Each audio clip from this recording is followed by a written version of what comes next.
Rajahmundry city వైసీపీలో రాజకీయ సమీకరణాలు వేగంగా మారుతున్నాయి. స్థానిక ఎంపీ మార్గాని భరత్ వచ్చే ఎన్నికల్లో పార్లమెంటుకు పోటీ చేసేందుకు విముఖత చూపారు. దీంతో పార్టీ నాయకత్వం ఆయనకు రాజమండ్రి సిటీ అసెంబ్లీ సీటు కేటాయించింది. ప్రజల్లో వ్యతిరేకతతోనే పార్లమెంటుకు పోటీ చేయడం లేదా? రాజమండ్రి సిటీ సీట్లోనూ ఆయనకు ఎదురీత తప్పదా?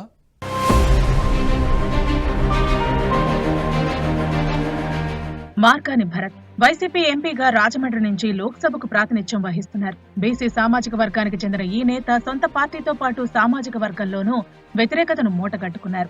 దీంతో ఈసారి పార్లమెంటుకు పోటీ చేయనని ప్రకటించి అసెంబ్లీ సీటుపై ఫోకస్ పెట్టారు. రాజమండ్రి సిటీ స్థానం నుంచి పోటీ చేయనున్నారు. పార్టీ నాయకత్వం ఆయన్ను ఈ సీటుకు ఇన్ఛార్జిగా నియమించింది.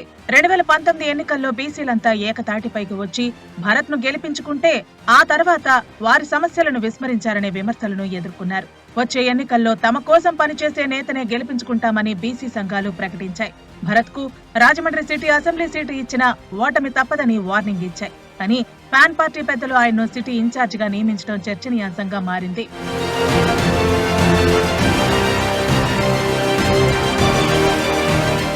రాజమండ్రి లోక్సభ స్థానం పరిధిలో 7 అసెంబ్లీ నియోజకవర్గాల్లో ఏ ఒక్క సమస్యను పరిష్కరించలేదని ఎంపీ భరత్ పై ప్రజలు మండిపడుతున్నారు. Rajahmundry city, rural, Rajanagaram, Anaparthi, Kovvur, Nidadavolu, Gopalapuram assembly నియోజకవర్గాలున్నాయి. కానీ ఎంపీగా కేవలం రాజమండ్రి సిటీకే తన కార్యక్రమాలను పరిమితం చేశారు. దీంతో ఫ్యాన్ పార్టీ కేడర్తో పాటు ప్రజల్లో తీవ్ర వ్యతిరేకత వ్యక్తమైంది. చేసిందేమీ లేకపోయినా ఆధిపత్యం కోసం ప్రయత్నించడంతో ఎమ్మెల్యేలు తిరుగుబాటు చేశారు. దీంతో వచ్చే ఎన్నికల్లో పార్లమెంటుకు కాకుండా అసెంబ్లీకి పోటీ చేయాలని ఆసక్తి చూపడంతో పార్టీ కూడా ఒప్పుకుని రాజమండ్రి సిటీ కేటాయించింది.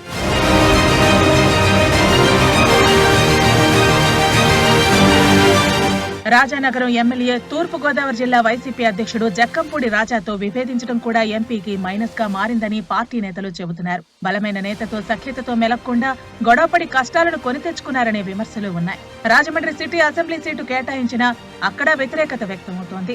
ఎంపీ వ్యవహార శైలితో విసిగిపోయిన వైసీపీ నేతలు ఇప్పటికే పార్టీకి దూరంగా ఉంటున్నారు. భరత్ వ్యతిరేక వర్గమంతా ఎమ్మెల్యే జక్కంపూడి అనుచరులుగా కొనసాగుతున్నారు. వచ్చే ఎన్నికల్లో ఎంపీ భరత్ ను రాజమండ్రి అసెంబ్లీ స్థానం నుంచి ఓడిస్తామంటూ కీలక నేతలు చెబుతున్నట్టు వైసీపీలో చర్చ జరుగుతోంది.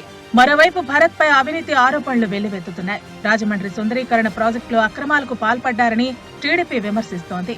ఇలాంటి పరిస్థితుల్లో ఆయన గెలుపు ఎలా ఉంటుందో చూడాలి మరి.